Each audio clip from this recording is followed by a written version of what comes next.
அஸ்ஸலாமு அலைக்கும். இன்றைக்கி லஞ்ச் பாக்ஸுக்கு வெண்டைக்காய் புளிக்குழம்பு தான் செய்ய போகிறேன். எப்படி செய்கிறதுன்னு பார்த்துடலாமா? அடுப்பில் ஒரு பாத்திரம் வச்சு சூடானதும் எண்ணெய் ஊற்றிக்கோங்க. எண்ணெய் சூடானதும் வெந்தயம் சேர்த்துக்கலாம். அது கூடவே வெங்காயம் சேர்த்துக்கோங்க. தக்காளி, பச்சை மிளகாய் சேர்த்துட்டு கொஞ்சமாக உப்பு சேர்த்துட்டு நல்லா வதக்கி விட்றலாம். உப்பு சேர்த்தா வெங்காயம் தக்காளி சீக்கிரமாக வதங்கி வரும். வதங்கினதுக்கப்புறம் கட் பண்ணி வச்சுருக்கிற வெண்டைக்காய் சேர்த்துலாம். வெண்டைக்காயை கழுவிட்டு கட் பண்ணிக்கோங்க. இப்போ நல்லா கிளறி விட்டுட்டு 2 நிமிஷம் மூடி வச்சிடலாம். வெண்டைக்காய் நல்லா வெந்து வந்துருச்சு. குழம்புக்கு தேவையான மசாலா சேர்த்துடலாம். காரத்துக்காக 1 1/2 டீஸ்பூன் தனி மிளகாய்த்தூள், 2 ஸ்பூன் அளவுக்கு மல்லித்தூள் சேர்த்துக்கோங்க. நல்லா பிரட்டி விட்டுட்டு இந்த மசாலா வெண்டைக்காய் வேகிறதுக்காக கொஞ்சமாக தண்ணி ஊற்றி மூடி போட்டு கொதிக்க விட்டுடலாம். இப்போ இது கொதித்து வரட்டும். இதுக்குள்ளே ஒரு கைப்பிடி அளவுக்கு புளி எடுத்து நான் கரைச்சி வச்சுருக்கேன். அந்த புளி கரைசலையும் இது கூட சேர்த்துட்டு நல்லா மூடி போட்டு கொதிக்க விட்டுருங்க.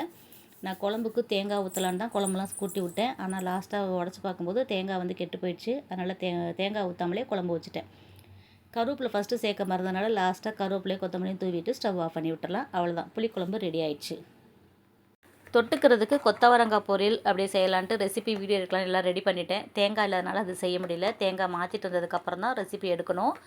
அப்புறம் லஞ்ச் பாக்ஸுக்கு நேரம் ஆகிடும் இல்லையா, அதனால் தொட்டுக்கிறதுக்கு முட்டை ஆம்லெட் போட்டு பையனுக்கு கொடுத்து விட்டாச்சு. காலைல சாப்பிட்றதுக்கு பொடி தோசை, முட்டை தோசை. கொள்ளு பொடி தான் தோசையில் சேர்த்துருக்கேன். கொள்ளு பொடி சூப்பராக இருக்கும். ரெசிபி நம்ம சேனலில் ஏற்கனவே அப்லோட் பண்ணியிருக்கேன். முட்டை தோசைக்கு வெங்காயம், பச்சை மிளகாய், மல்லி இலை, மஞ்சத்தூள், மிளகுத்தூள்லாம் சேர்த்து கலந்து அடிச்சிட்டு முட்டை தோசையும் செஞ்சு கொடுத்தாச்சு. அவ்வளோதாங்க இன்றைக்கி லஞ்ச் பாக்ஸுக்கு. சுட சுட சாப்பாடு, வெண்டைக்காய் புளிக்குழம்பு, முட்டை ஆம்லெட்டு, இது கூட மாம்பழமும் கட் பண்ணி கொடுத்தாச்சு. காலைல சாப்பிட்றதுக்கு தோசை கொடுத்தாச்சு.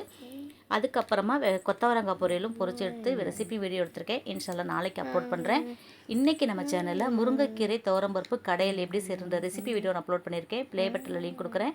கண்டிப்பாக டைம் இருக்கும்போது வீடியோ பார்த்து சப்போர்ட் பண்ணுங்கள். இந்த லஞ்ச் பாக்ஸ் வீடியோ பிடிச்சிருந்துச்சுன்னா லைக் பண்ணிவிட்டு நிறையா ஷேர் பண்ணிவிடுங்க. அப்படியே மறக்காமல் நம்ம சேனலையும் சப்ஸ்கிரைப் பண்ணிவிடுங்க. அஸ்ஸலாமு அலைக்கும்.